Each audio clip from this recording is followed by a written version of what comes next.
बृहस्पतिवार व्रत कथा प्राचीन समय की बात है। एक नगर में एक बड़ा व्यापारी रहता था। वह जहाजों में माल लदवाकर दूसरे देशों में भेजा करता था। वह जिस प्रकार अधिक धन कमाता था उसी प्रकार जी खोलकर दान भी करता था, परंतु उसकी पत्नी अत्यंत कंजूस थी। वह किसी को एक दमड़ी भी नहीं देने देती थी।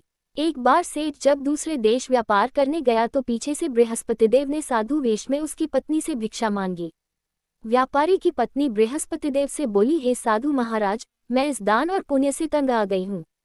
आप कोई ऐसा उपाय बताएं जिससे मेरा सारा धन नष्ट हो जाए और मैं आराम से रह सकूं। मैं ये धन लुटता हुआ नहीं देख सकती। बृहस्पतिदेव ने कहा, हे देवी, तुम बड़ी विचित्र हो। संतान और धन से कोई दुखी होता है। अगर अधिक धन है तो इसे शुभ कार्यों में लगाओ, कुंवारी कन्याओं का विवाह कराओ, विद्यालय और बाग बगीचों का निर्माण कराओ। ऐसे पुण्य कार्य करने से तुम्हारा लोक परलोक सार्थक हो सकता है। परंतु साधु की इन बातों से व्यापारी की पत्नी को खुशी नहीं हुई। उसने कहा, मुझे ऐसे धन की आवश्यकता नहीं है जिसे मैं दान दूं। तब बृहस्पतिदेव बोले, यदि तुम्हारी ऐसी इच्छा है तो तुम एक उपाय करना। 7 बृहस्पतिवार घर को गोबर से लीपना, अपने केशों को पीली मिट्टी से धोना, केशों को धोते समय स्नान करना, व्यापारी से हजामत बनाने को कहना, भोजन में मांस मदिरा खाना, कपड़े अपने घर धोना। ऐसा करने से तुम्हारा सारा धन नष्ट हो जाएगा। इतना कहकर बृहस्पतिदेव अंतर्ध्यान हो गए। व्यापारी की पत्नी ने बृहस्पति देव के कहे अनुसार 7 बृहस्पतिवार वैसा ही करने का निश्चय किया। केवल 3 बृहस्पतिवार बीते थे कि उसी समस्त धन संपत्ति नष्ट हो गई और वह परलोक सिधार गई। जब व्यापारी वापस आया तो उसने देखा कि उसका सब कुछ नष्ट हो चुका है। उस व्यापारी ने अपनी पुत्री को सांत्वना दी और दूसरे नगर में जाकर बस गया। वहां वह जंगल से लकड़ी काटकर लाता और शहर में बेचता। इस तरह वह अपना जीवन व्यतीत करने लगा। एक दिन उसकी पुत्री ने दही खाने की इच्छा प्रकट की, लेकिन व्यापारी के पास दही खरीदने के पैसे नहीं थे। वह अपनी पुत्री को आश्वासन देकर जंगल में लकड़ी काटने चला गया। वहां एक वृक्ष के नीचे बैठ अपनी पूर्व दशा पर विचार कर रोने लगा। उस दिन बृहस्पतिवार था। तभी वहां बृहस्पतिदेव साधु के रूप में सेठ के पास आए और बोले, हे मनुष्य, तू इस जंगल में किस चिंता में बैठा है? तब व्यापारी बोला, हे महाराज, आप सब कुछ जानते हैं। इतना कहकर व्यापारी अपनी कहानी सुनाकर रो पड़ा। बृहस्पतिदेव बोले, देखो बेटा, तुम्हारी पत्नी ने बृहस्पति देव का अपमान किया था, इसी कारण तुम्हारा ये हाल हुआ है। लेकिन अब तुम किसी प्रकार की चिंता मत करो। तुम गुरुवार के दिन बृहस्पतिदेव का पाठ करो।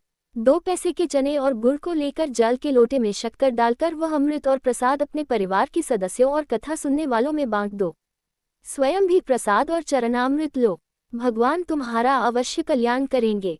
साधु की बात सुनकर व्यापारी बोला, महाराज, मुझे तो इतना भी नहीं बचता कि मैं अपनी पुत्री को दही लाकर दे सकूं। इस पर साधु जी बोले, तुम लकड़ियां शहर में बेचने जाना, तुम्हें लकड़ियों के दाम पहले से चौगुने मिलेंगे, जिससे तुम्हारे सारे कार्य सिद्ध हो जाएंगे। उसने लकड़ियां काटी और शहर में बेचने के लिए चल पड़ा। उसकी लकड़ियां अच्छे दाम में बिक गई, जिससे उसने अपनी पुत्री के लिए दही लिया और गुरुवार की कथा हेतु चना गुड़ लेकर कथा की और प्रसाद बांटकर स्वयं भी खाया। उसी दिन से उसकी सभी कठिनाइयां दूर होने लगी। परंतु अगले बृहस्पतिवार को वह कथा करना भूल गया। अगले दिन वहां के राजा ने एक बड़े यज्ञ का आयोजन कर पूरे नगर के लोगों के लिए भोज का आयोजन किया। राजा की आज्ञा अनुसार पूरा नगर राजा के महल में भोज करने गया। लेकिन व्यापारी व उसकी पुत्री तनिक विलंब से पहुंचे, अतः उन दोनों को राजा ने महल में ले जाकर भोजन कराया। जब वे दोनों लौटकर आए तब रानी ने देखा कि उसका खूंटी पर टंगा हार गायब है। रानी को व्यापारी और उसकी पुत्री पर संदेह हुआ कि उसका हार उन दोनों ने ही चुराया है। राजा की आज्ञा से उन दोनों को कारावास की कोठरी में कैद कर दिया गया। कैद में पड़कर दोनों अत्यंत दुखी हुए। वहां उन्होंने बृहस्पति देवता का स्मरण किया। बृहस्पति देव ने प्रकट होकर व्यापारी को उसकी भूल का आभास कराया और उन्हें सलाह दी कि गुरुवार के दिन कैदखाने के दरवाजे पर तुम्हें 2 पैसे मिलेंगे, उनसे तुम चने और मुनक्का मंगवाकर विधिपूर्वक बृहस्पति देवता का पूजन करना। तुम्हारे सब दुख दूर हो जाएंगे। बृहस्पतिवार को कैदखाने के द्वार पर उन्हें 2 पैसे मिले। बाहर सड़क पर एक स्त्री जा रही थी। व्यापारी ने उसे बुलाकर गुड़ और चने लाने को कहा। इस पर वह स्त्री बोली, मैं अपनी बहू के लिए गहने लेने जा रही हूँ, मेरे पास समय नहीं है। इतना कहकर वह चली गई। थोड़ी देर बाद वहां से एक और स्त्री निकली। व्यापारी ने उसे बुलाकर कहा कि हे बहन, मुझे बृहस्पतिवार की कथा करनी है, तुम मुझे 2 पैसे का गुड़ चना ला दो। बृहस्पतिदेव का नाम सुनकर वह स्त्री बोली, भाई, मैं तुम्हें अभी गुड़ चना लाकर देती हूँ। मेरा इकलौता पुत्र मर गया है, मैं उसके लिए कफन लेने जा रही थी, लेकिन मैं पहले तुम्हारा काम करूंगी, उसके बाद अपने पुत्र के लिए कफन लाऊंगी। वह स्त्री बाजार से व्यापारी के लिए गुड़ चना ले आए और स्वयं भी बृहस्पति देव की कथा सुनी। कथा के समाप्त होने पर वह स्त्री कफन लेकर अपने घर गई। घर पर लोग उसके पुत्र की लाश को राम नाम सत्य है कहते हुए शमशान ले जाने की तैयारी कर रहे थे। स्त्री बोली, मुझे अपने लड़के का मुख देख लेने दो। अपने पुत्र का मुख देखकर उस स्त्री ने उसके मुंह में प्रसाद और चरणामृत डाला। प्रसाद और चरणामृत के प्रभाव से वह पुनः जीवित हो गया। पहली स्त्री जिसने बृहस्पतिदेव का निरादर किया था, वह जब अपने पुत्र के विवाह हेतु पुत्रवधू के लिए गहने लेकर लौटी और जैसे ही उसका पुत्र घोड़ी पर बैठकर निकला, वैसे ही घोड़ी ने ऐसी उछाल मारी कि वह घोड़ी से गिरकर मर गया। ये देख स्त्री रो रोकर बृहस्पति देव से क्षमा याचना करने लगी। उस स्त्री की याचना से बृहस्पतिदेव साधु वेश में वहां पहुंचकर कहने लगे, देवी, तुम्हें अधिक विलाप करने की आवश्यकता नहीं है। ये बृहस्पतिदेव का अनादर करने के कारण हुआ है। तुम वापस जाकर मेरे भक्त से क्षमा मांगकर कथा सुनो, तभी तुम्हारी मनोकामना पूर्ण होगी। जेल में जाकर उस स्त्री ने व्यापारी से माफी मांगी और कथा सुनी।